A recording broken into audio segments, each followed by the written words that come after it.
La primera vez yo no estuve. Sí, estabas de viaje, ya me acuerdo. Sí, teníamos uno de los viajes de la Universidad Popular a León, lo pasamos muy bien y me perdí esto, pero vamos, hoy me voy a desquitar. Bueno, María Luisa Bueno Domínguez es una persona afable y de buen humor, zamorana para más señas, y muy buena conocedora de su tierra, su historia y sus gentes. Profesora del Departamento de Historia Antigua, Historia Medieval, Paleografía y Diplomática de la Universidad Autónoma de Madrid. Nos dice: soy profesora y me gusta mucho mi trabajo. Me gusta porque transmitir lo que gusta a uno es maravilloso. Me encanta interesar a los alumnos con la materia que explico. Como aficiones le encanta la observación humana, la lectura, el cine y, cómo no, la música, donde se encuentra como pez en el agua. Como amante del cine le gusta en primer lugar el cine de Woody Allen y en general las películas que le hacen pensar, sentir, denostando totalmente la violencia. Como persona que está muy envuelta en la música, ya que toca el piano, donde le encanta interpretar a Bach, y participa en una coral siendo sus autores predilectos Bach, Beethoven, Mozart, Brahms, etc. Depende del momento de ánimo. Con respecto a la lectura, le gusta la biografía histórica para poder cotejar entre realidad y ficción. Ha escrito varios libros, entre otras cosas, y voy a mencionar algunos de ellos, como Espacios de vida y muerte en la Edad Media, Miradas medievales, más allá del hombre y la mujer, Milagros y prodigios de la Edad Media, Belleza y crueldad de la Edad Media, entre otros. Muchas gracias en nombre de la Universidad Popular por estar aquí y ya, bueno, el tiempo es suyo. Gracias.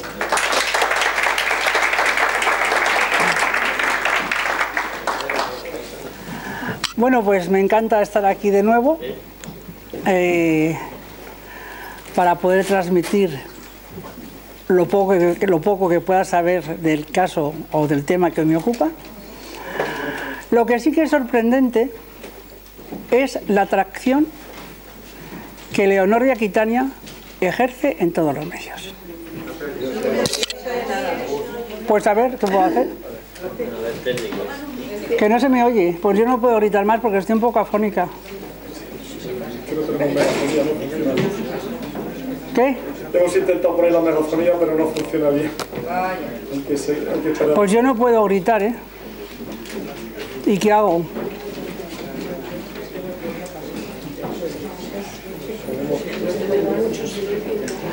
Pues si estamos muy en silencio, a lo mejor se puede oír. Bueno, lo que estaba diciendo, ¿se me oye un poco? Lo que estaba diciendo es que me llama la atención el poder de convocatoria que tiene este personaje. Porque francamente, vamos a verlo hoy, es una mujer, vamos a ver, reina de Francia y reina de Inglaterra, pero que no participa en nada. Es decir, ¿por qué Leonor de Aquitania ha llegado hasta nosotros? Pues porque desciende de unos países que adoran a sus personajes y los hacen famosos, cosa que en España no nos pasa. Es así de claro. Bueno, de todas las maneras, a mí también es un personaje que me atrae, aunque nada más sea porque se opuso a una serie de cosas que eran importantes en aquel momento. Yo voy a hablar primero de ella y después voy a hablar del ambiente cultural del siglo XII, porque el tema este abarca pues prácticamente del año 1137 y acaba con la muerte de Leonor en el año 1204. Es importante a la hora de hablar de Leonor de Aquitania hablar de los orígenes de ella, porque su abuelo, por ejemplo, que era Guillermo IX,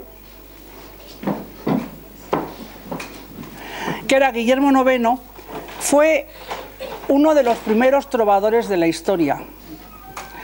Un hombre inteligente, un gran poeta que escribía cosas maravillosas y cosas de lo más soeces que podamos imaginar. Escribía verdaderas barbaridades acerca de las monjas, a las que él se veía que las seducía a todas. Repudió a su mujer, se casó con la mujer que quiso, estaba en contra de la Iglesia. Bueno, un personaje de armas tomar, pero un gran trovador. un gran trovador, el primer gran trovador. Entonces, este abuelo... Vamos a probar la mesa. ¿Y esto para qué es bueno? Que sea para lo que quiera. ¿Me oís ahora? ¿Me oís mejor? Bueno, ¿no? A mí me entran sudores. Cuando todas las cosas fallan es que ya se estropea todo, de verdad. Entonces, ¿qué hago?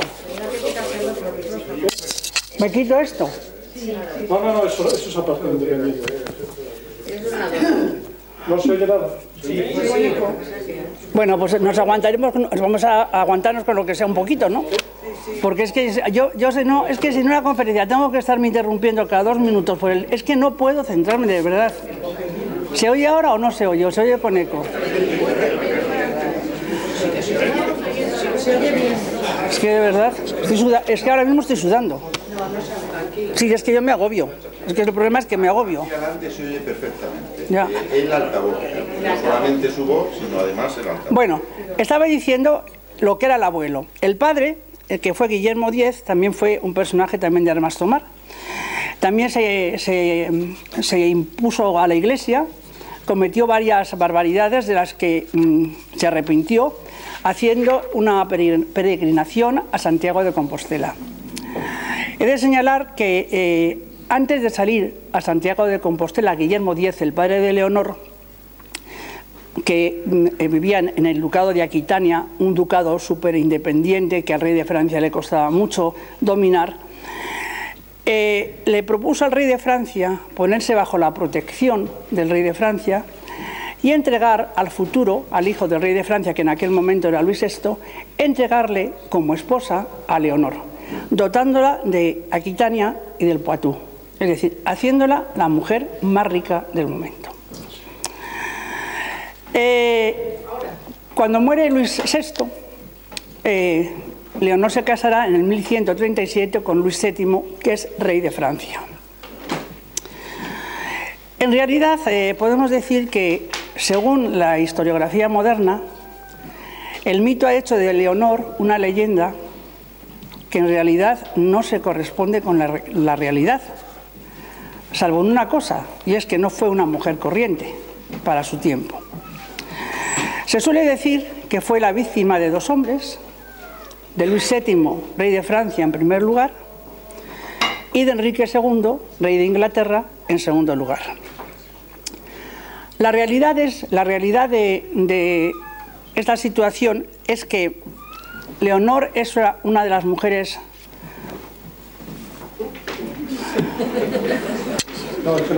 Bueno, pues ya por favor con lo que sea, porque es que de verdad es que no puedo. Yo comprendo que es que soy exagerada para esto, pero es que si no me puedo concentrar es que no puedo hacer lo que quiero. Bueno, es una mujer de una gran riqueza, se la reconoce además que era una mujer bellísima, y lo que sí tengo que decir que el rey de Francia, Luis VII, estaba totalmente enamorada de ella, cosa que en este caso no se correspondía con lo que ella sentía por el monarca, como luego vamos a ver. Se suele decir, luego en el siglo XIII se hace una crítica mucho más feroz contra ella, se la dice que es una mujer esencialmente mala, que los orígenes de su abuelo y de su padre han influido en su forma de ser.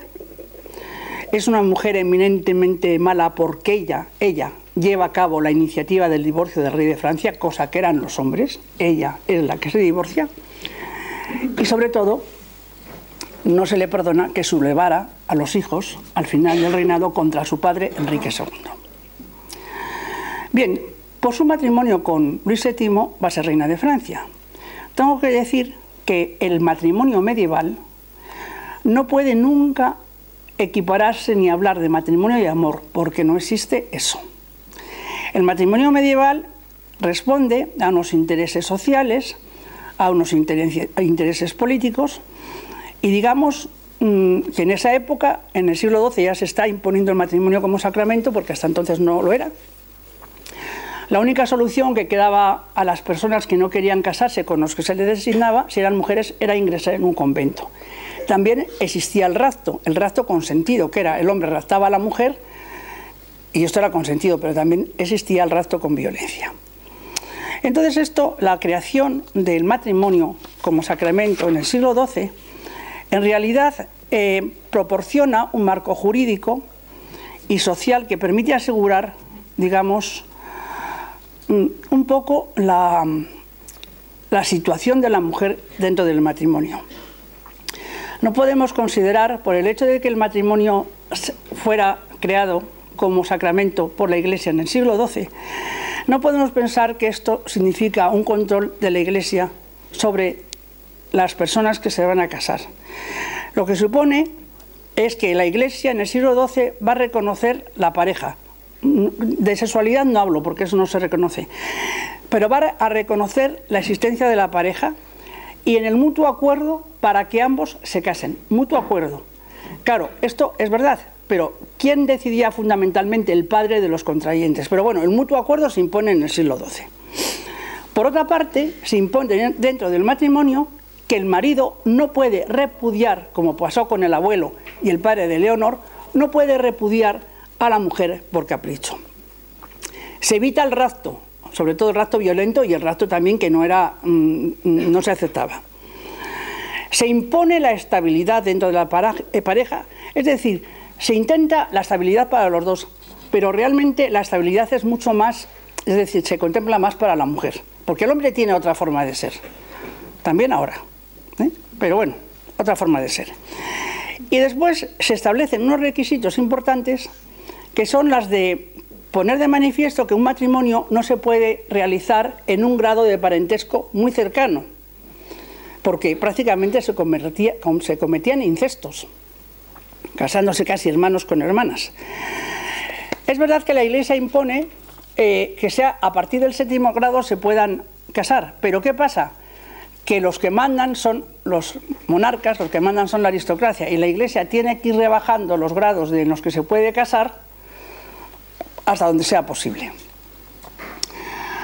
El matrimonio de Leonor con Luis VII de Francia tiene, digamos, un aspecto importante, y es que hay una diferencia de cultura entre los dos impresionante.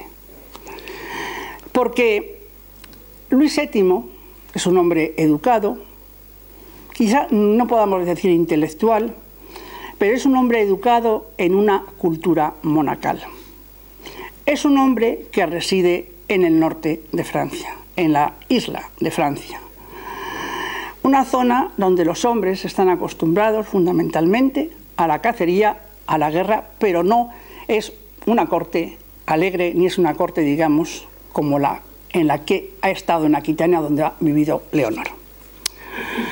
Por otra parte, cuando se casa con Leonor, todo el mundo considera a Leonor como una extranjera porque habla una lengua que no se habla en el norte de Francia. Ella también critica mucho esta situación. Leonor de Aquitania, sin embargo, es una mujer de una gran cultura, por todos los ascendentes que he señalado.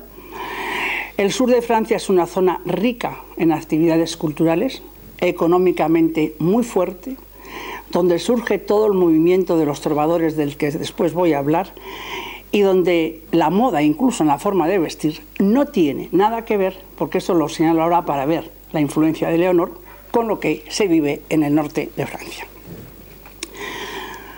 ¿Tiene influencia Leonor de Aquitania en este matrimonio? Desde el punto de vista político, ninguno. Ahora, desde el punto de vista de las artimañas, mucho. Por ejemplo, cuando ella llega a París, se asusta del ambiente, ve el ambiente enormemente triste, y además lo primero que hace es arrastrar a todos los trovadores que pueda hacia el norte, porque es la cultura que ella está acostumbrada a vivir. Lleva la moda, una moda que se presenta escandalosa. ¿Por qué? Porque es la moda que empieza a partir de este momento de los corpiños, de los grandes escotes, y eso, bueno, era para el norte tremendo, ¿no? La consideraban casi como una prostituta. Y introduce también la moda para los hombres, que les hace ver que es mucho mejor que se quiten las barbas. Y los hombres en el siglo XII empiezan a afeitarse las barbas. De tal manera que tenemos un trato muy curioso, porque cuando su marido se resiste a afeitarse, pues cuando lo hace, ella se empieza a reír porque dice que es un imberbe. O sea, le ve como una criatura, ¿no? Ella siempre lo equiparó con un monje, no le quería nada. Bueno, en segundo lugar, dentro de estos cambios va a organizar una serie de juegos que casi todos ellos tienen una acción, así como, digamos, de reírse de algunas autoridades. Por ejemplo, un juego es la confesión. Entonces, este juego de la confesión, en que participaban todos, se hacían extrañas confesiones y se ponían penitencias que hacían reír a la gente, por ejemplo. Eso no se estaba acostumbrado. Después hay otro juego que es el rey que no miente. Entonces se suponía que al rey se le hacían unas preguntas un poco comprometidas y equívocas a las que el rey tenía que contestar. Luego estaba el juego del peregrino. El juego del peregrino se hacían ofrendas cómicas a uno que representaba a San Cosme, se hacían muecas y burlas para hacer reír al personaje que hacía de San Cosme. Este juego se prohíbe en el año 1240 porque se consideraba irreverente. Y luego, después de esos juegos, ella introduce la costumbre de hacer unas comidas, no banquetes, pero unas comidas con cosas, digamos, como si fueran una especie de tentempié, pues cosas agradables que ella hacían en Aquitania. Y luego, sobre todo, como vamos a ver, la importancia, que lo veremos al final, la presencia de los trovadores en la corte. Esto es de enorme importancia. ¿Por qué? Porque los trovadores es un movimiento en la que ellos combaten con la palabra, con la poesía, e introducen un concepto del amor que hasta entonces no se había dado en la Edad Media. Por lo tanto, esa influencia no hay que negársela. Tiene también una influencia muy grande con respecto a su suegra, a la que odiaba, y la suegra a ella, claro. Entonces, logra influir de tal manera en su marido, porque la suegra quería a toda costa también influir en el hijo para que hiciera lo que ella quería. Pero es más fuerte Leonor, que logra que la madre sea expulsada de la corte. De modo que fuerza tenía. Es la causante de uno de los asuntos más turbios y más terribles que ocurren en este periodo, aproximadamente hacia el año 1144, porque va a apoyar el matrimonio que un hombre de 50 años, llamado Raúl de Vermandois, quiere hacer, que estaba casado con una mujer de Champaña, hija de los condes de Champaña, apoya que este señor casado de 50 años se una con una hermana de ella que tiene 15 años. El monarca, todo el mundo se opone, pero este hecho de que apoye va a dar lugar a un conflicto entre Francia y Champaña. Un conflicto que causó muchas muertes y que sobre todo el rey ya no pudo quitar de su memoria un hecho, y es que mandó incendiar por influencia de Leonor la ciudad y murieron muchísimas personas encerradas en una iglesia. Usted dice que la segunda cruzada que él hizo fue una cruzada en que le alentaron las autoridades eclesiásticas para lavar esta culpa. Sobre la presencia de Leonor de Aquitania en la segunda cruzada, los historiadores ya nos ponen de manifiesto que ella no impuso al monarca ir a la segunda cruzada, sino que Luis VII estaba muy enamorado de ella, no la quería dejar sola porque era muy celoso. Ella tenía una gran curiosidad por toda la cultura de Oriente y entonces, bueno, pues quiso también ir, y entonces todos los caballeros, o casi todos, llevaron a sus mujeres. Pero aquí es donde se produce, al llegar a Antioquía, entra en contacto con su tío, y parece ser, con su tío Raimundo, y parece ser que mantiene unas relaciones que van más allá del parentesco. Todas las biografías ponen de manifiesto que lo visitaba con mucha frecuencia, que hablaba mucho con él, era un hombre muy culto, también eso es cierto, y que las sesiones que tenían con él eran demasiado prolongadas, hasta el punto que, por ejemplo, cuando Luis va a salir hacia la Ciudad Santa, su marido, ella quiere quedarse con su tío, y Luis la obliga, digamos, a marcharse con él a la Ciudad Santa. Es en este momento cuando ella ya empieza a barajar la idea de divorciarse. Ya ha tenido 2 hijas con el rey de Francia, 2 niñas, pero ya ahí tiene metida en la cabeza que se va a divorciar. Tanto es así que el Papa sabe lo que estaba pensando, porque ella ha hablado con San Bernardo, ha hablado con el Papa, él era una mujer que no se callaba. Y entonces el Papa Eugenio III le hace ver que sería bueno que se mantuvieran unidos, y entonces va a hacer para ellos como una especie de nuevo matrimonio con todos los ritos en los que se comprometen a no deshacer el matrimonio. Les pide por favor, porque ella, claro, ella va a tomar la teoría de la Iglesia, la va a tomar en su beneficio, como vamos a ver, le dice, no aleguéis el parentesco, porque eran parientes también. En la Edad Media casi todos tenían un parentesco. No aleguéis el parentesco, dejar ya en esto. Pero ya en el año 1100, digamos, cuando ella ya maneja toda esta serie de cosas, en el año 1152 ella decide que va a divorciarse. Y va a alegar una cosa muy clara. Se coge toda la teoría matrimonial que se ha impuesto en el siglo XII y dice, por ciertos motivos me voy a separar de Luis. En primero, un monarca necesita fundamentalmente tener hijos. No le he dado ningún hijo varón, 2 hijas. En segundo lugar, hay un grado de parentesco. No dice la Iglesia que no se puede mantener un matrimonio con, digamos, con este grado de parentesco.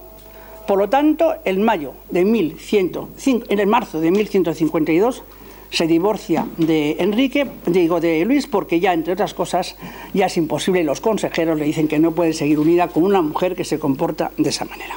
Marzo de 1152. Bueno, pues en mayo de 1152 se va a casar con Enrique. Un hombre guapísimo, menor que ella, que es un hombre muy rico, tiene toda la parte de Anjou, duque de Normandía, y luego en el 1154 y hasta 1189 será rey de Inglaterra. Se dice, la leyenda dice, que el padre de Enrique le dijo lo siguiente cuando supo que iba a casarse con ella: no te cases con ella, porque es la mujer de tu señor, porque todos estos dependen del rey de Francia, son vasallos del rey de Francia, por muy independientes que quieran ser. No te cases con ella porque es la mujer de tu señor, y además, ojo, tu padre la ha conocido. No creáis que la ha conocido como estás, no, la ha conocido donde no se debe, en la cama. Así de claro. Pero hay que decir que la diferencia que ofrece este matrimonio con el primero es muy importante.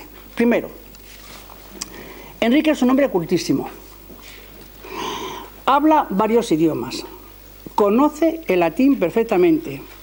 Es un hombre refinado. Es un hombre, además, políticamente, luego hablaré un poco de él, importantísimo, y tiene una corte y una sociedad refinada, y tiene también un gusto por los trovadores. Al fin y al cabo, desciende de toda esta zona de los trovadores que también van a llegar a Inglaterra. Este matrimonio supone para la historia del momento, y sobre todo para la monarquía de Francia, un gran problema, porque Enrique, siendo rey de Inglaterra, es vasallo del rey de Francia. Y podemos decir que de aquí ya arrancará después el conflicto, que será más tarde, que es en la Guerra de los 100 años, pero realmente este es un grave problema, porque Enrique no le va a prestar este vasallaje. Se nos dice que Leonor lleva una vida con Enrique II de buena esposa. ¿Qué significa esto de buena esposa? Pues ser buena esposa en la Edad Media es ser prolífica. En 6 años de matrimonio, Leonor da 5 hijos al rey. Y después va a ir más lenta, pero le da otros 5, es decir, tiene 10 hijos. ¿Tiene papel dentro de la corte de Inglaterra? No. Solamente cuando el rey la necesita, pues la lleva a los sitios para que, bueno, pues vean la espléndida mujer que tiene y que vean, es decir, que aparezcan los dos juntos, ella es donde tiene papeles en sus tierras, en Aquitania, en todo, ahí es donde ella manda. En sus años ya de madurez, porque ella sí que estaba enamorada de Enrique, aquí sí que, en cambio, Enrique de ella no. Aquí se dio un hecho tremendo, y es que Enrique, cuando ya Leonor es ya, digamos, madura, conoce a Rosamunda Clifford, a la que convierte en amante, la instala en el palacio Y bueno, esto que todo el mundo dice que Leonor seguramente que pasaba de esto, ninguna mujer pasa esto por encima, sea en la Edad Media, en la Edad Moderna o en la Edad Antigua. Entonces ella además hay que tener en cuenta una cosa, y es que este amor que mantiene, esta relación que mantiene con su amante, que en la Edad Media esto se da mucho, poner a la amante a vivir en el palacio y la reina tener que cuidar a los hijos. Eso le pasó a Isabel la Católica, que cuando se casó con Fernando, pues tuvo que aceptar a los hijos que había tenido de sus otras relaciones, ¿no? Pero lo importante es señalar que este matrimonio, o esta relación de amante se produce en un momento en que Leonor ya es madura, ¿no? Y entonces es un momento en que, por ejemplo, ya no tiene la ventaja de otras mujeres, de otras reinas viudas, porque las reinas que eran viudas pues gozan de algunas ventajas, como son beneficiarse de los bienes matrimoniales, pero como ella no es viuda, no se beneficia de los bienes matrimoniales y tiene que aguantar a esta señora dentro de la corte, y además tiene miedo por una cosa, porque es bastante joven. Y si el rey pide el divorcio, se casa con ella y tiene un hijo, yo ya no soy reina de Inglaterra. Con esto la verdad es que bueno, tuvo la suerte de que el Papa no aceptó de ninguna de las maneras este divorcio. Es justo en este momento, podemos hablar de cuando ella empieza a maquinar o empieza a actuar con sus hijos para enfrentarlos con el padre. Es una cosa, un hecho verdaderamente casi desconocido en este punto, que la madre incite a los hijos contra el padre, ¿no? Porque la rebelión de los hijos contra los padres era frecuente, era normal. Pero, ¿por qué se consideraba un escándalo? Pues basándonos en criterios religiosos, se consideraba un escándalo porque era quebrar los valores religiosos y morales del matrimonio. Porque se partía de la base, como aparecía en Mateo 19:6, que lo que Dios ha unido, el hombre no lo puede separar. Por lo tanto, se pensaba que la unión corporal comportaba que la unión espiritual también. Por otra parte, también basándose en textos religiosos, había que olvidar que el hombre es el jefe de la mujer y que fue hecha del hombre y por lo tanto está unida y sometida al hombre. Y además todo reino que se divide acaba siendo, digamos, devastado, acaba siendo arruinado. Bueno, ¿y qué es lo que hace Leonor? Leonor tiene 4 hijos importantes, bueno, en realidad son Enrique, que sería Enrique II, que no llega a reinar porque muere, Ricardo Corazón de León, Juan Sin Tierra, al que no puede aguantar, es Godofredo y Juan Sin Tierra. De las hijas no hablamos porque no tienen el papel aquí importante que queremos dar a este tema. ¿Cómo hace la rebelión? Que causó una cantidad de guerras y de muertes impresionantes. Primeramente al hijo mayor, a Enrique, le dice que no tiene por qué esperar a que su padre se muera, sino que puede ser rey de Inglaterra, digamos, eliminando al padre, luchando contra él.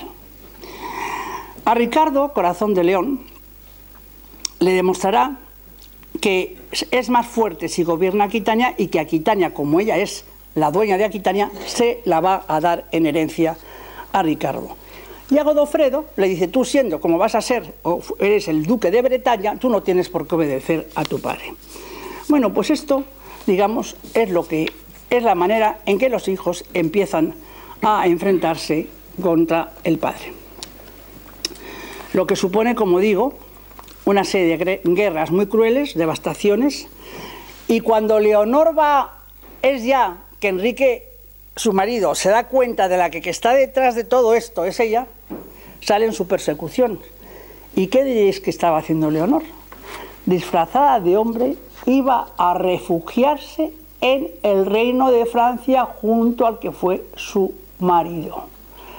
Pero Enrique II la coge prisionera, la mete en primer lugar en el castillo de Chinon, escrito así, Chinon, que es Chinon, y después la llevará a la torre de Salisbury. Y la tendrá ahí encerrada prácticamente hasta que él se muere. Eso sí, digamos que tampoco pensemos que está encerrada allí y que es muy desgraciada, no tiene todo lo que tiene que tener, pero no puede salir. Bueno, de vez en cuando se la permite que salga vigilada para visitar ciudades fortaleza. Pero lo que sí podemos decir es que este cautiverio de Leonor se va, digamos, a a terminar solamente en un momento, y es cuando Enrique II decide sacarla en el año 1183, decide sacarla para ver cómo arreglan el conflicto que se le han planteado con los hijos. Y luego, poco después, muere ya Enrique II, muere en el año 1187. Por lo tanto, podemos decir que en la rebelión de todo esto puede influir el odio que sentía hacia Enrique por los amores con Rosamunda, a la que se piensa, bueno, el Papa no les concedió esto, pero es que además Rosamunda muere. Y todo intuye que fue ella la que la envenenó, más o menos. De los hijos, antes de... Tengo que decir, ayer estaba yo mirando un dato de Ricardo Corazón de León en internet, pero qué vergüenza. Qué vergüenza, yo, de verdad. ¿Cómo se puede escribir las barbaridades que leí yo ayer ahí? Como sabéis, Ricardo Corazón de León, en la Edad Media hay mucha homosexualidad, muchísima, no está perseguida. Se persigue a partir del siglo XIV, como la brujería y la herejía, no está perseguida. Bueno, las barbaridades que dicen ahí, los insultos, bueno, yo me quedé asustada, pero ¿cómo se puede poner, cómo admiten esas páginas?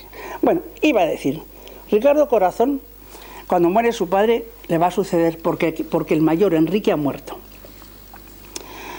Le va a suceder a Enrique y lo primero que hace Ricardo es sacar a su madre de la prisión. Ella libera a todos los prisioneros que habían, digamos, estado encerrados y, bueno, empieza ya a actuar de otra manera diferente en la corte, porque ya vamos a decir que a partir de la muerte de Enrique II, ella va a estar integrada en la política inglesa.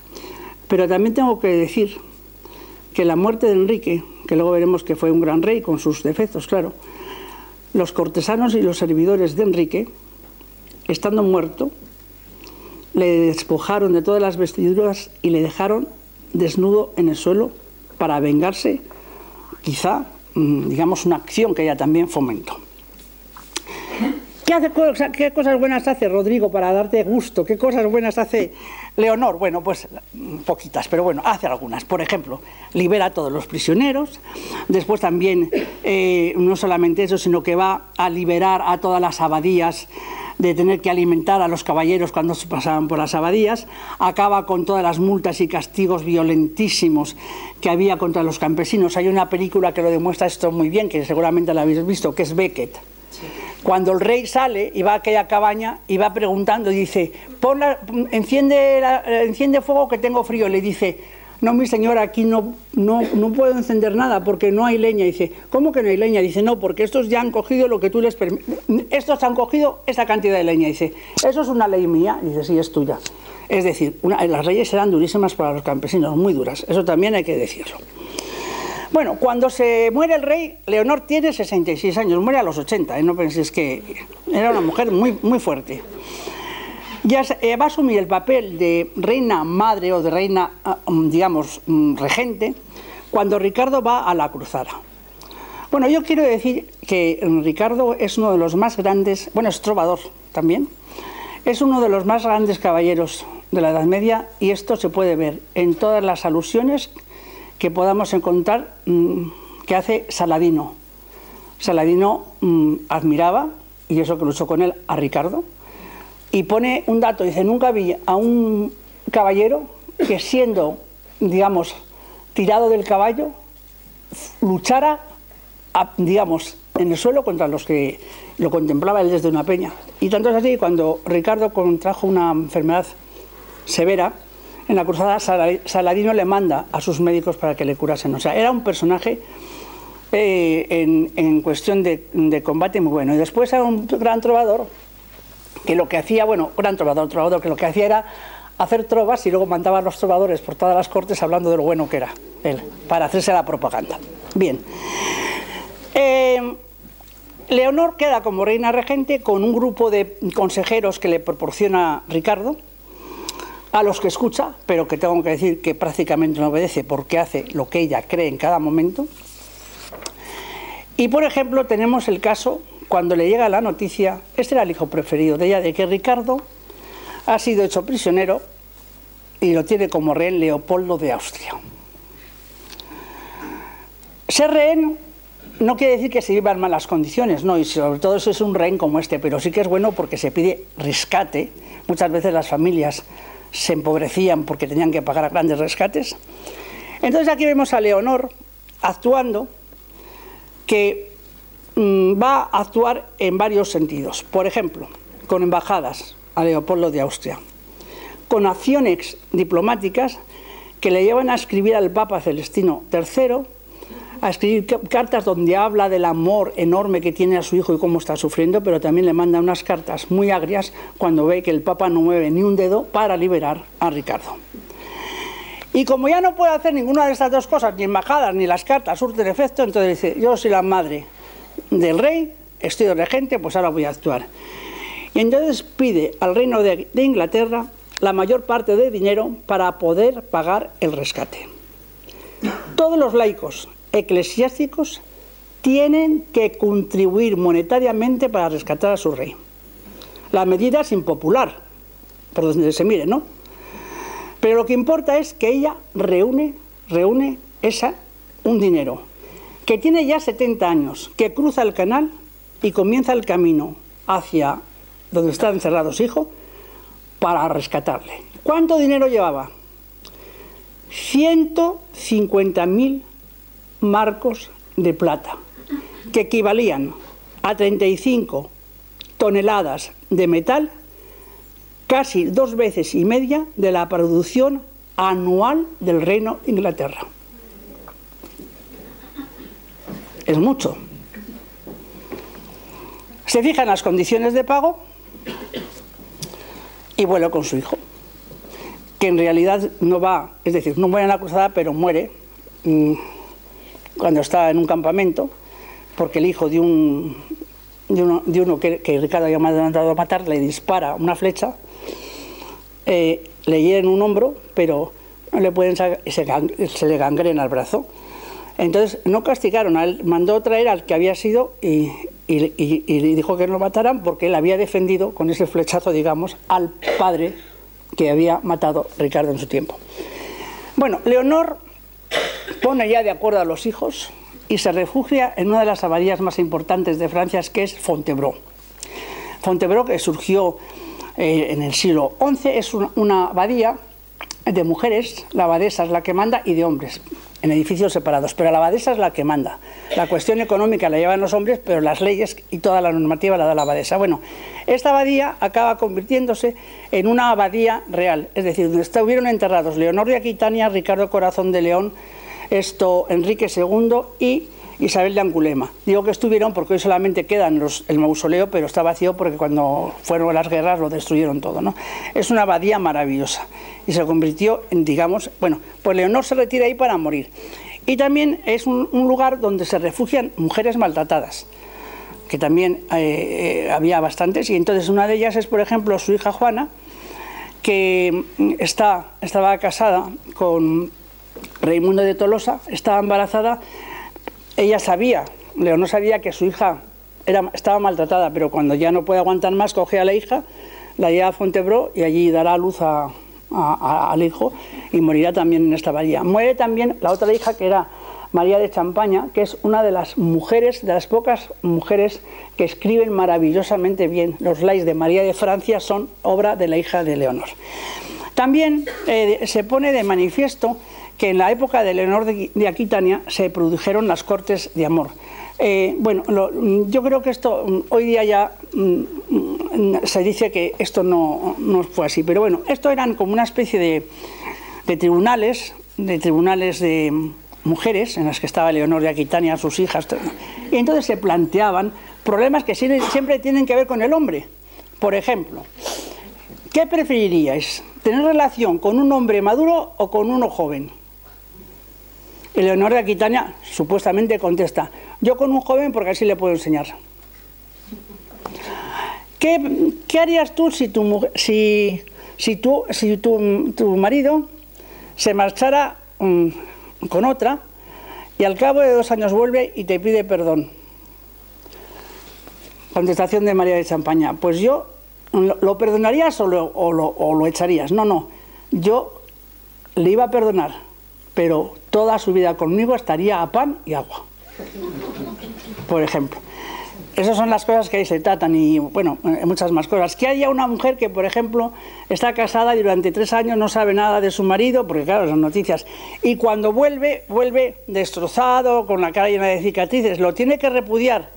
Entonces, pues no tiene que repudiarlo, lo tiene que admitir porque para eso es su marido. Cosas así. También los hombres se planteaban estas cosas, ¿eh?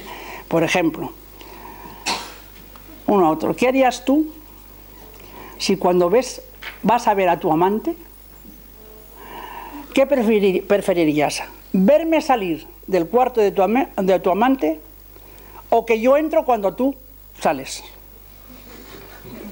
Esta pregunta se lo hice a los alumnos. Y dijo uno, pues yo el primero, porque le iba a dejar tan satisfecha que el segundo ya no podía hacer nada. En cambio, bueno, quiero decir que estas cosas se planteaban, pero esto se dice que no, que esto ha sido una leyenda, ¿no? Bueno, de modo que Leonor de Aquitania, digamos, no aporta más que el hecho de ser una mujer combativa, que no, de luchar por lo que ella creía, de elegir el marido que quiere y de no, digamos, divorciarse cuando le parece bien. Pero claro, estas cosas, por ejemplo, ahora que habréis visto toda la serie de Isabel, cuando Isabel, la católica, le imponen 2 matrimonios, y uno de ellos cuando era bastante joven, esta mujer fue, cuando estaban reunidas las Cortes, dijo, yo no me caso con ese hombre. Y sin embargo, esto ha pasado en la historia nuestra y no hemos valorado. Es que, y no solamente las cosas, si queréis un día os hablo de este tema, del tema de Isabel, porque es que es impresionante, de las cartas que se cruzaban entre Fernando y ella. Bueno, por lo tanto, Leonor es atractiva porque es una mujer fuerte. Es atractiva porque se ha hecho un mito de ella. Y es atractiva por todo lo que voy a decir a continuación, que es el ambiente cultural que se vive en el siglo XII. El siglo XII es un siglo de violencias, de diversiones, y es el momento de los grandes señores y caballeros. Bueno, pues justo en este momento es cuando surge cuando se desarrolla esa cultura de los trovadores. Los trovadores se presentan como personas cuyas armas son la escritura y la música. No combaten. Ellos combaten con la palabra. Y por primera vez aparece el tema del amor, no por primera vez en la historia, sino en la Edad Media, donde los trovadores hablan de la pareja, del hombre y de la mujer. Sí, a lo mejor es un amor platónico, pero donde el hombre observa el cuerpo de la mujer observa el cuerpo del hombre, donde se imaginan una serie de cosas que pasan entre ellos, nunca llegan a, pero bueno, se las imaginan, y donde no se habla nunca de la relación del hombre y de la mujer como una relación que es un mal menor para procrear. La Iglesia aceptaba esa relación para que la mujer procreara, pero no como placer, que sí se admitirá en el siglo XIII por Santo Tomás de Aquino, que dirá: el hombre y la mujer pueden unir sus cuerpos para obtener placer sin pensar en procrear. ¿Por qué? Porque veía que con lo otro no se podía seguir viviendo. Entonces, todo el amor de los trovadores se basa en la pareja, pero ojo, no en el matrimonio, en la pareja fuera del matrimonio. Por eso la Iglesia no lo aceptaba. Porque el matrimonio, según los trovadores y toda la literatura medieval, se daba entre un viejo y una joven. Y luego venía el caballero guapísimo que trataba de salvar a la joven, y tenían un celestino que cuando llegaba el alba les decía: venga, cada uno a su sitio, que os van a descubrir. Entonces, toda la literatura medieval, casi toda ella, por ejemplo, el Tristán e Isolda, es una novela del mayor adulterio que podamos imaginar. Del mayor adulterio. Entonces, eso va a dar origen a toda la novela romántica, donde casi siempre hay un trío. Uno que se enamora de un ser imposible. Pero esta es una de las aportaciones grandes de la música también. Y de unos personajes, tanto religiosos, como laicos, como reyes, como nobles, se dedican a hacer estas trovas preciosas, algunas de ellas. Por lo tanto, esto introduce un cambio muy grande, porque casi todas las cortes quieren tener su corte de trovadores. Aquí en España, por ejemplo, la corte más importante fue la de Alfonso X, por supuesto, pero él era trovador. La corte de Alfonso VIII, que precisamente se casa con una hija de Leonor de Aquitania, llamada también Leonor. Bueno, esta corte tenía unos trovadores extraordinarios, venidos también de Aquitania, porque amenizan las fiestas, cantan, es decir, es el papel importante que tiene la música en este momento. Otro importante cambio, o una importante aspecto que hay que tener en cuenta, es cómo en este reinado de Enrique II y Leonor de Aquitania cobra importancia el mito del rey Arturo. El mito del rey Arturo. Voy a examinar primeramente, muy brevemente, no os voy a aburrir, pero voy a señalar los aspectos fundamentales de la monarquía inglesa y cómo trata de buscar un antecedente que Francia tiene e Inglaterra no, porque Francia tiene un antecedente que se llama Carlomagno y Rolando. E Inglaterra no tiene eso. Lo van a buscar ahora. Primero, Enrique II fue uno de los reyes más importantes del siglo XII, porque era muy rico, en primer lugar por las posesiones, claro, era muy rico, dominaba una gran parte del sur de Francia. En segundo lugar, cuando empieza a gobernar, recibe una monarquía, una Inglaterra, que estaba prácticamente en anarquía.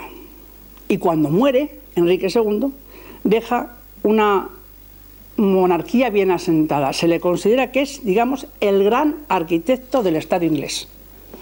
Deja ya instituida lo que podríamos decir va a dar paso a la monarquía constitucional de Inglaterra. Es el verdadero, digamos, arquitecto del Estado. Crea un gran imperio, que es el imperio angevino. Crea un gran imperio que, aunque sea enorme, tiene unidad. Porque podía no tener, pero tiene unidad. Porque tiene unidad en cuanto, digamos, a las formas de acatamiento de las leyes del rey, a la lengua y a la cultura. Restablece el orden económico, importantísimo también para estos momentos. Y consigue que le presten homenaje el rey de Escocia, por ejemplo. Pues bien, eso en cuanto, digamos, al Estado. En cuanto a la Iglesia. Enrique II pretende dominar a la Iglesia. Para lo cual, como muy bien sabéis, si quiere dominar a la Iglesia, él piensa, pongo de arzobispo en la sede principal de Canterbury a un amigo mío y ya lo puedo manejar. Nombra al canciller a Tomás Becket. Pero Tomás Becket, que es un hombre complicado, pero en cada puesto que tenía lo cumplía a rajatabla. En el año 1164, Enrique hace unas constituciones, que son las constituciones de Clarendon, en las que se organiza todo un sistema judicial en la que la Iglesia se ve perjudicada. La Iglesia no puede tener tribunales eclesiásticos, los eclesiásticos pasan por los tribunales civiles, no pueden recurrir a Roma. Cuando Tomás Becket va a ser asesinado por los caballeros de Enrique II, él, para evitar la excomunión, las comuniones, acabar con la monarquía, lo que hace es quitar estas constituciones. Este enfrentamiento con Tomás Becket también se dice que lo fomentó Leonor de Aquitania, porque era demasiado amigo del rey. Esto yo no lo creo, pero como se dice yo os lo tengo que decir. Bueno, ¿y qué pinta aquí el rey Arturo? El rey Arturo es un personaje mítico. Se escribe una historia de él, que son los reyes de Bretaña, de Godofredo de Monmouth, en el que se nos dice que Arturo fue herido de muerte, que fue llevado a la isla de Avalón, donde es una isla donde, bueno, todo es prodigioso, que todos los frutos se producen sin necesidad de cuidarlos, que allí fue cuidado por un hada o bruja, según el siglo en que se habla, que fue Morgana, medio hermana de él, y que allí sería curado y volvería para salvar a los bretones del dominio de los anglosajones, según unas profecías que había. Enrique II empieza a pensar en esto y dice, ¿y si yo con mi mujer preparo esto de tal manera que aparezca la tumba con los restos del rey Arturo y de Ginebra. Leonor de Aquitania era comparada con Ginebra en este caso. Entonces ya demostramos que el rey Arturo no va a volver, que está, porque vamos a ver, es que claro diréis, bueno, ¿cómo van a pensar esto? Tened en cuenta que en la Edad Media, en este periodo que estamos hablando, del purgatorio no se hablaba. Y por lo tanto, cuando alguien se moría, estaba en un lugar en espera. Por lo tanto, si aparecía la tumba, este Arturo, ya nadie podía pensar que este Arturo volvería. Bueno, pues el monarca se la imaginó, de acuerdo con unos monjes, y se inventa una tumba, que es la tumba que está en Glastonbury, donde hoy se hacen unos festivales de rock, parece que todos los veranos. Y allí apareció una tumba con dos personajes, una reina Ginebra que tenía las trenzas y todo, y un rey que también estaba con ella. Y bueno, los monjes sacaron, bueno, por supuesto que la iglesia no quiso hacer esto, no quería apoyarlo, pero los monjes dijeron, bueno, tenemos esta tumba, podemos hacer una ruta de peregrinación a esa tumba, y se enriquecen también con esa tumba.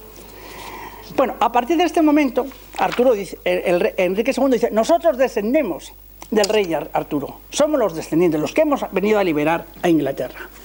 Y empiezan a fomentarse todos los, digamos, los romances artúricos, todo lo que tiene que ver con el rey Arturo, cosas mágicas, empiezan a fomentarse en este periodo del siglo XII.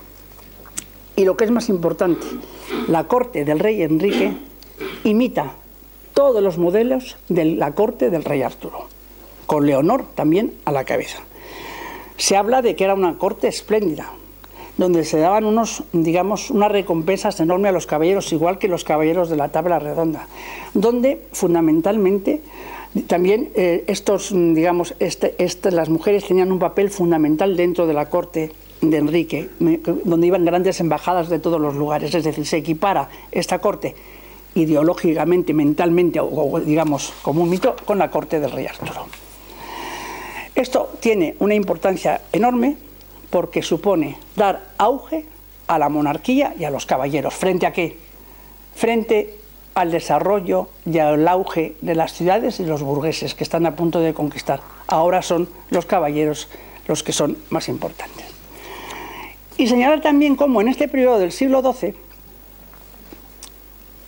la mujer, y con ello Leonor de Aquitania, sí que son el centro de todo el movimiento trovadoresco. Tenéis que pensar, y en esto sí que Leonor encarna, se la llama la reina de los trovadores, encarna muy bien estos valores, porque en todo lo que se escribe y aparece en este siglo XII, vemos que la mujer es el centro y que el hombre, siempre que se le representa, está arrodillado ante la mujer, la cual le va a obligar a realizar hazañas extraordinarias si la quiere conquistar.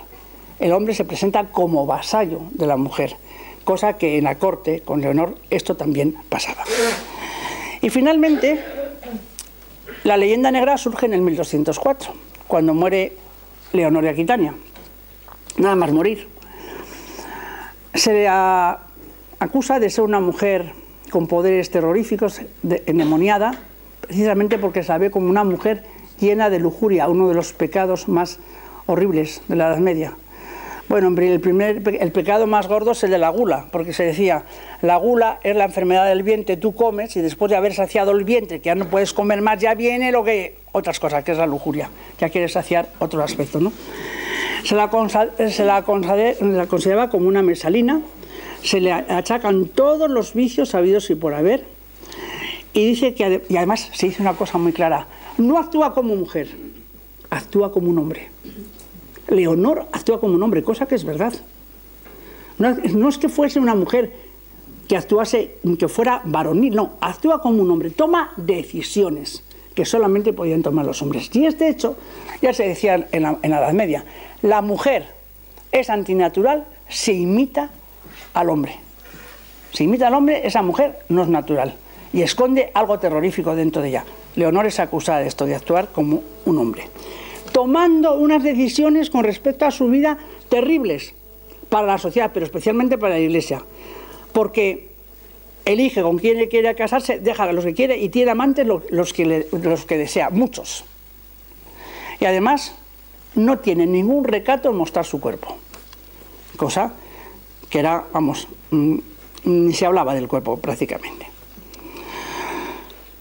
¿Puede ejercer su poder de una manera plena? Pues no lo puede. ¿Por qué? Porque está en un mundo de hombres.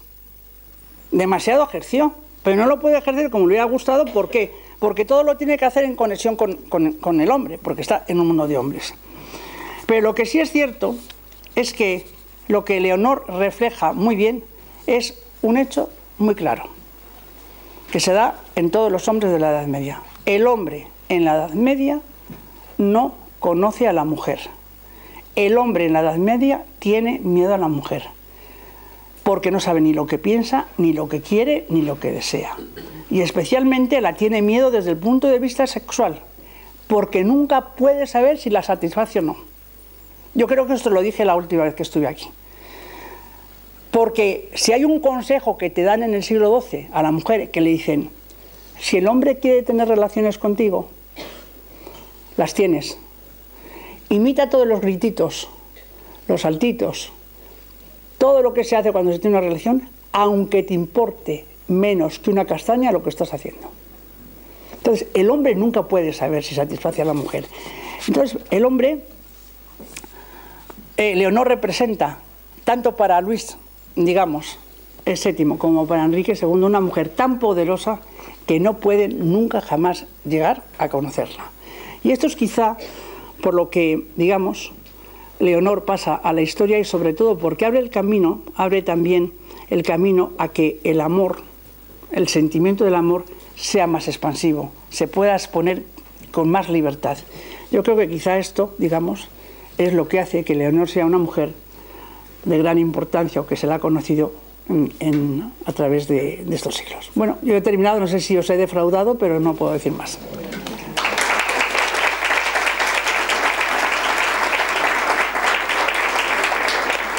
Si me queréis hacer alguna pregunta, siempre que la sepa, ¿eh? No me hagas una... Sí, pero no me preguntes cosas difíciles, Rodrigo. Una muy fácil. A ver. ¿Ella fue reina de Aquitania? No, Aquitania es ducado. Sí, dominaba todo, es que dominaba todo. Sí, además enormemente rica. Porque es que toda la parte de Aquitania, todo eso es suyo, ¿eh? A ver, Y ahí sí tenía libertad total. era donde actuaba con todos, lo he dicho antes, a lo mejor lo he dicho un poco deprisa porque creí que me faltaba tiempo, pero es ahí donde verdaderamente ella ejerce su poder. Allí no se hace nada que no pase por sus manos, pero ni siquiera su marido, ¿eh? Enrique tampoco puede hacer nada.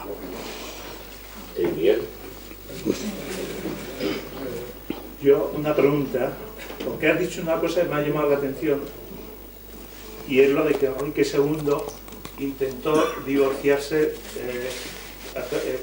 por Rosamunda. Sí. La pregunta es si eso está documentado, eso y la intervención del Papa, porque aparentemente parece extraño, ¿no? Porque él tenía una situación ideal, tenía al amante en el palacio y las posesiones de la mujer, mientras que al divorciarse perdía nada menos que Aquitania, que era casi tan grande como sus posesiones y más que el reino de Francia. Entonces, pero, no entiendo que intentase...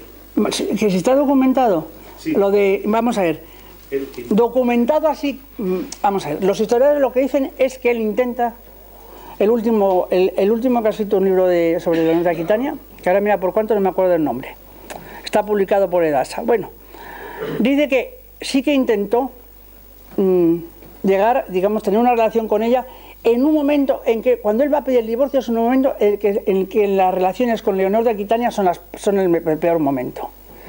Pero sí es cierto que este historiador dice que el Papa no aceptó esto. Yo tampoco eso te puedo decir que esté documentado, es la opinión de un señor, como te dice también el mismo historiador al que me refiero, que Ricardo Corazón de León no fue homosexual. Sí, señor, fue homosexual, como hubo mucha gente, que fue obligado a casarse, se casó con una mujer de Navarra, la que tuvo que hacerse ir a reconocer cuando murió Ricardo por el Papa, que era la mujer, porque nadie lo sabía. Quiero decir, estas cosas son elucubraciones, pero yo no te puedo contestar, como no te puedo decir que ella asesinara, envenenara a Rosamunda.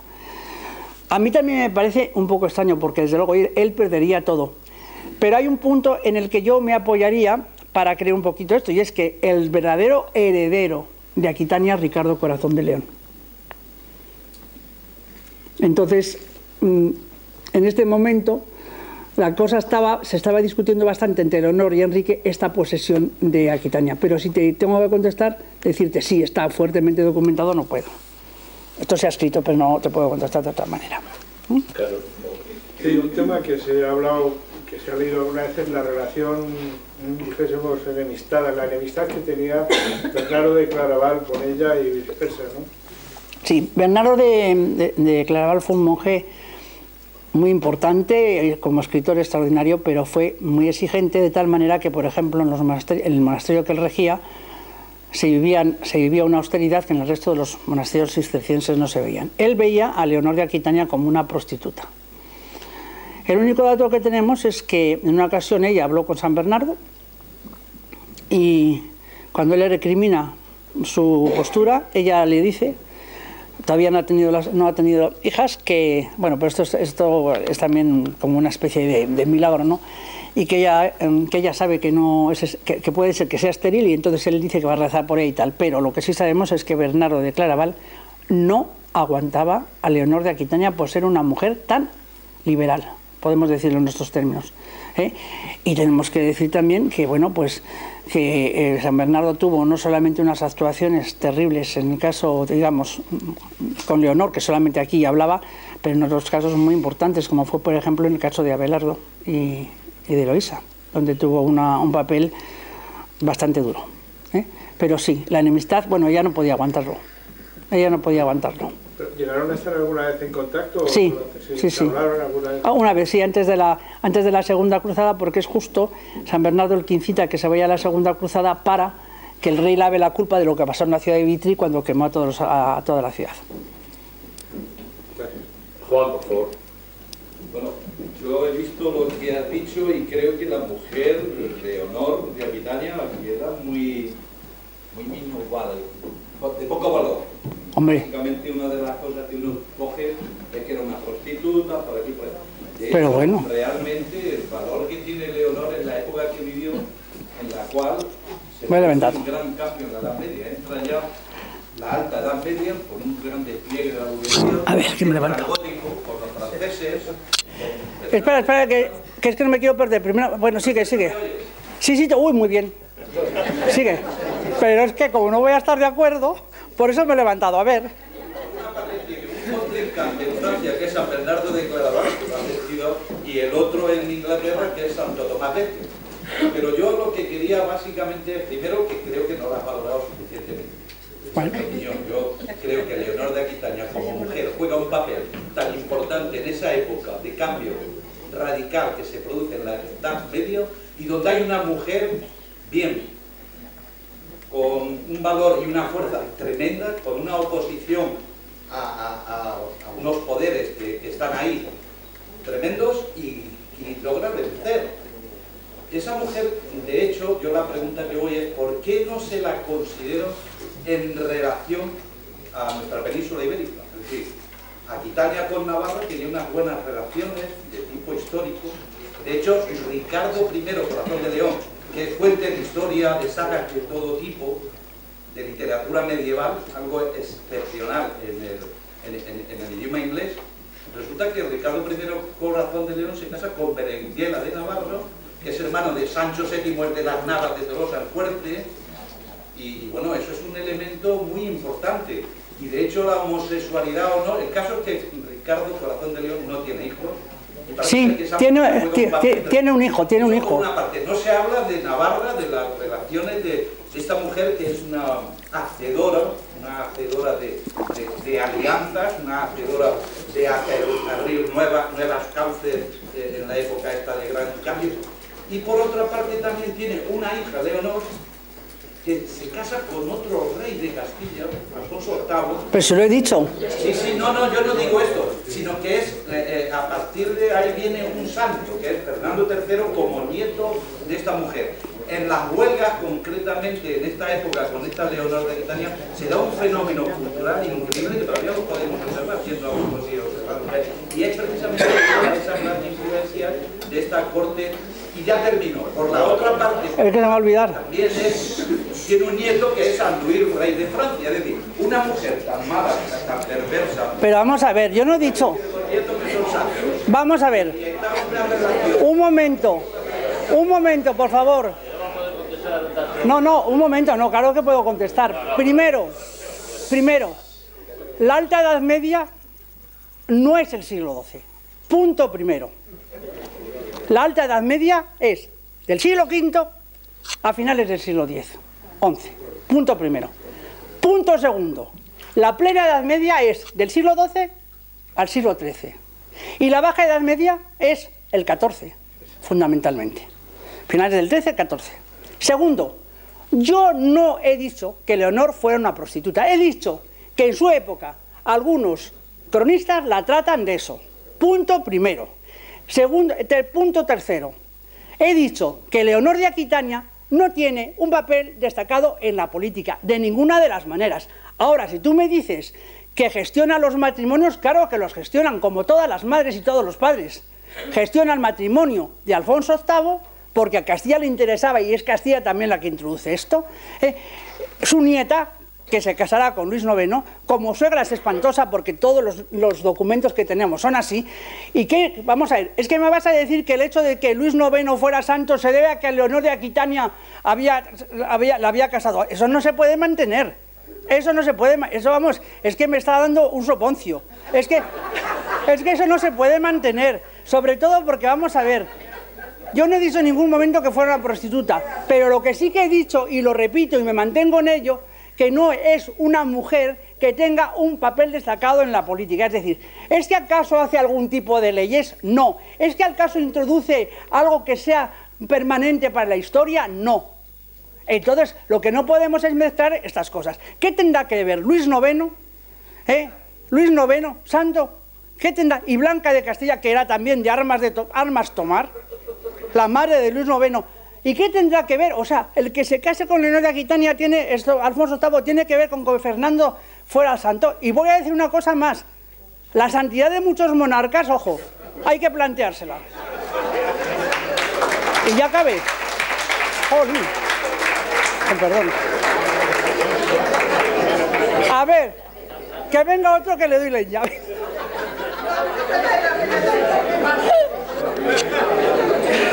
¿Alguien más quiere preguntar?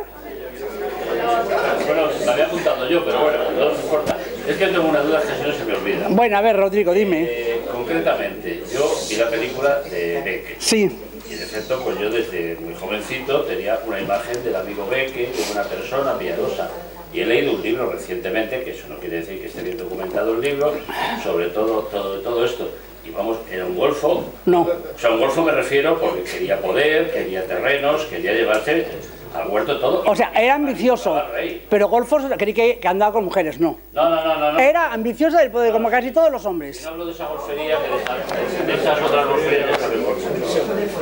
No, me refiero que era un hombre con ganas de poder, de intentando dominar la situación y tal, y claro, quiero decir que también hay una forma en la historia de engaño sobre los personajes. O sea, la película es muy manipulada. Ya, pero vamos a ver, la biografía escrita por David Knowles y la última que ha salido, yo diría más la primera porque es quizá más objetiva.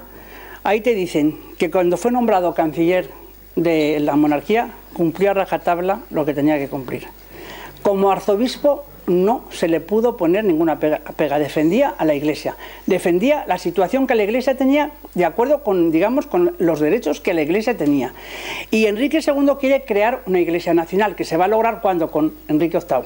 Quiere crear una Iglesia nacional y quita muchos privilegios. Y sobre todo, lo que es histórico es que Enrique II interviene en la detención de un eclesiástico al que no pasa, que era la obligación, tiene que pasar por los tribunales eclesiásticos y no pasa por los tribunales eclesiásticos. Eso no está manipulado y va a ser asesinado. Entonces eso promueve la excomunión. Es decir, sí es ambicioso, por supuesto. Que era un hombre complicado, por supuesto, pero que cumplió en todos sus la parte del que te refieres de la película, la parte del obispado es lo que mejor está tratado. Fíjate bien lo que te digo. En cambio, Enrique está tratado como si fuera una normal, casi. Enrique no, Enrique era un hombre que tenía una enfermedad que era siempre tenía que estar en movimiento, ¿no? Pero vamos, esa parte de Tomás Becket no. Y eso que se ha escrito muchas veces de que si tenía relaciones con mujeres, estas dos biografías que te digo, que son además están muy bien, dicen que no tuvo nunca... No, ya lo sé que no te referías. Sí. Bueno, no sé si te he contestado, creo que sí. A ver. Dos preguntitas que no me entraban. ¿La ciudad que quemaron, cuál fue? Vitry. ¿Cómo? Vitry con V y acabado en Y. ¿Y el periodo que vivió Leonor? Pues mira, Como ha dicho que eran 80 años, no me cuadra. Mira, en el 1137 tiene 15 años, vale. 13 años, y muere en el 1204. Vale. En 1204, perdón, ya termino, que es cuando se produce la batalla de Bouvines, donde Inglaterra es vencida, y ahí es donde le imponen más tarde al monarca de Inglaterra, Juan sin Tierra, la Carta Magna que hace de la monarquía inglesa una monarquía constitucional. El rey no puede gobernar sin consultar. No, la pregunta relacionada.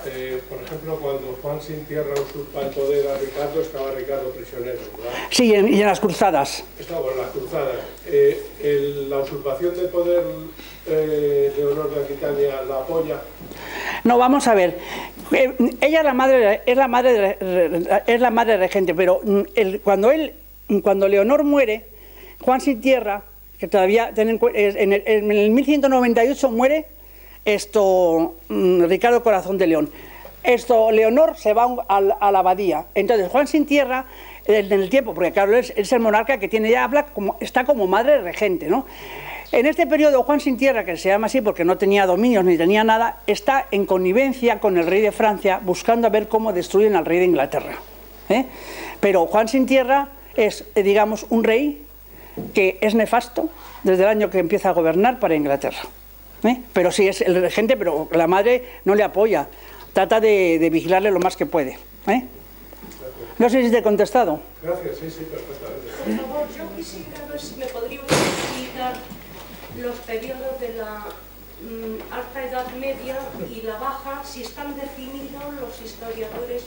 Usted, sí, esta es una... ¿de acuerdo cuando empieza, cuando termina o no está definido? Casi todo el mundo está de acuerdo en cuándo termina el periodo de la Edad Media, sería en el año 1453 con la caída de Constantinopla. Ese sería el momento. El comienzo de la Edad Media, todo el mundo se ha dado como la Alta Edad Media el periodo en que los germanos entran en lo que fue el antiguo Imperio de Oriente y establecen unas monarquías. Eso sería la Alta Edad Media, que dura fundamentalmente hasta el siglo X. ¿Por qué? Porque hasta el siglo X no hay ninguna evolución de ciudades, están todas destruidas. A partir del siglo XI se produce, digamos, una reconstrucción de las ciudades. Y en el siglo XI empieza una lenta recuperación no solamente de las ciudades, sino también de la economía, entre comillas, y comienza ya a desarrollarse unas ciertas manifestaciones para organizar la sociedad, para organizar las ciudades con unas leyes, con todo esto que no existía. Esto es importante. Y tanto ya, digamos, a finales del siglo XI, los primeros que se van a dar una serie de constituciones va a ser, digamos, de norma, ser la Iglesia. Y después ya empiezan las monarquías que tratan de imitar el modelo ese. Y ya a partir del siglo XII ya vemos cómo empiezan a funcionar los fueros, las cartas puelas, la organización de las ciudades, las leyes. Por lo tanto, ¿por qué se llama la plena Edad Media? Porque, hombre, en la plena Edad Media surgen los movimientos más, digamos, es donde se produce un cambio. No solamente con los trovadores, sino desde el punto de vista de la música, que ya aparecen unas composiciones importantes, importantísimas, con la aparición también de dos tipos, digamos, una evolución del monacato, que es del monasterio de Cluny al monasterio cisterciense, que sería, digamos, el intermedio entre el gótico y el románico, y después tenemos ya el gótico, que representa una concepción nueva religiosa que surge en Francia, que es Dios es luz sobre todo. Entonces, si vais alguna vez a Saint-Denis, cuando Siger hace esta abadía, él dice: yo quiero que la gente se ponga delante del pórtico, se detenga delante del pórtico, pero que, aunque les guste mucho, cuando entran en la iglesia es cuando se den cuenta que es maravillosa la iglesia, que todos son vidrieras, se den cuenta que Dios es luz. Que si es un día de sol no hace falta dar las luces, ¿no? Esto yo lo he visto yo así también. Entonces, en ese periodo se produce el gótico, la polifonía, una serie de cosas. Y luego en el siglo XIV es cuando ya está impuesto el derecho romano. Y ya tenemos unas monarquías absolutas, más o menos en Francia, una monarquía constitucional en Inglaterra que viene desde el año 1214, pero con un derecho romano que da lugar a una serie de normas duras y que van a ser, digamos, cuando empieza, por ejemplo, a perseguirse ya en virtud de ese derecho romano, la herejía, la brujería, la homosexualidad, y surge la Inquisición. Por cierto, que la Inquisición no surge en España, surge en Francia. En el 1203, ojo. Los primeros que se queman en la hoguera son a los herejes de Orleans. Que quede bien clarito. Porque nos han tirado toda la porquería a nosotros. A ver, me parece que hay rematado, perdón. Aparte de esta vitalidad sexual que tenía esta mujer... Hoy por Dios, sí. Impresionante. Un supuesto viaje que hizo de Inglaterra a Cuenca y la influencia que este viaje pudo tener sobre las cruzadas de Alfonso VIII. Se dice que era ya mayor cuando vino cabalgando desde Inglaterra a Cuenca. No, yo eso no lo tengo, no puedo contestar porque no lo conozco. Eso no lo conozco. Hay que tener... Era la hija con honor a Aquitania, pero ella sí que está en Inglaterra con el orden, claro. No, yo eso creo. En Cuenca no creo. Lo que no sabemos qué influencia tuvo eso. No. Yo no creo, la verdad, no lo creo. No. De verdad creo que no. Yo ese dato no lo tengo, por lo tanto no te puedo contestar. ¿Quién más quiere preguntar? Sí, no sé si te he entendido bien.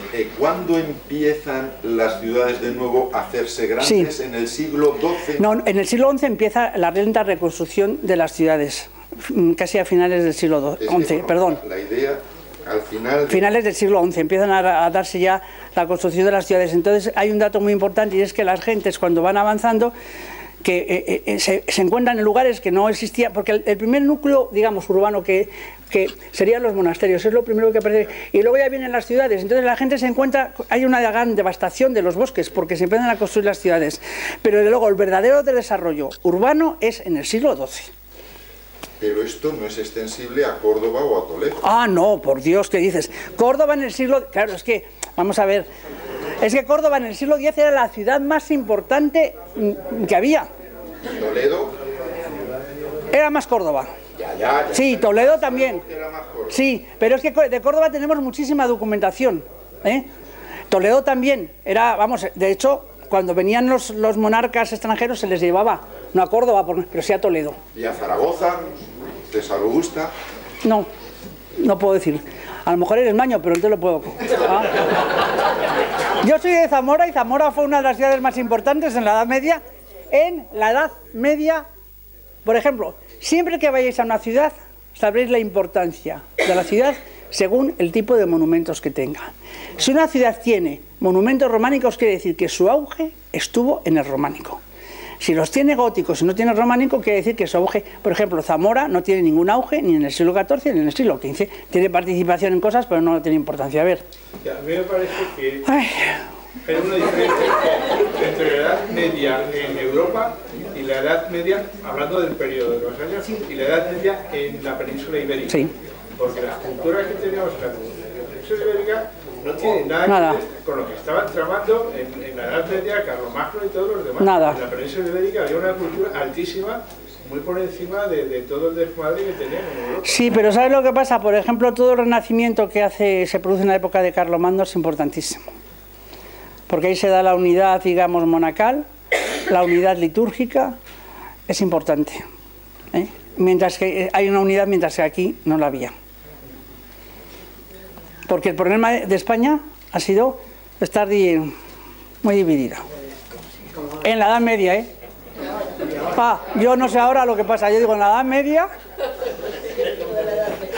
Bueno. Darte las gracias porque para mí ha sido muy importante y muy interesante. Muchas gracias. Y quiero que te recomiendes un libro porque internet mete mucha falta. Bueno, pues si no te importa, ¿tienes correo? No, sí, pero... Pues me lo das y yo te lo mando esta misma noche o mañana. Vale, yo te lo doy ahora. Mira que quise traerla y se me ha olvidado. Bueno, vale. Yo te lo mando. Gracias. Gracias.